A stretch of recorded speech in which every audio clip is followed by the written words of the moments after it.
लेकिन पहले ही दिन दोस्तों इस स्टेडियम की पोल कैसे खुल गई वो मैं आपको बताना चाह रहा हूं। उससे पहले थोड़ा सा बात करते हैं इनकी इनॉग्रेशन सेरेमनी को लेकर, जहां पे कि ये बताना चाह रहे थे कि भाई हमने इंडिया को जवाब दे दिया है। लाइट शोज को लेकर कह रहे हैं कि हमने इंडिया को जवाब दे दिया है।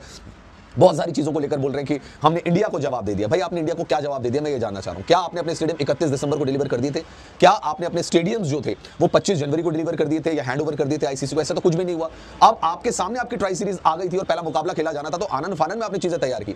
रही बात लाइट शोज की, तो ये लाइट शोज हमारे यहाँ पे शादियों में भी और बर्थडे पार्टीज में भी इससे अच्छे अच्छे लाइट शोज होते रहते हैं। शायद आपने इंडिया में होने वाली कॉन्सर्ट्स को देखा ही नहीं है, और स्टेडियम में स्पेशली जब आईपीएल के मैचेस होते हैं वहां पे जब इनिंग ब्रेक होता है, तो उस वक्त का अगर आप लाइट शो देखेंगे तो शायद गद्दाफी स्टेडियम में होने वाले गद्दाफी स्टेडियम में जो लाइट शो हुआ उसको तो आप भूल ही जाएंगे।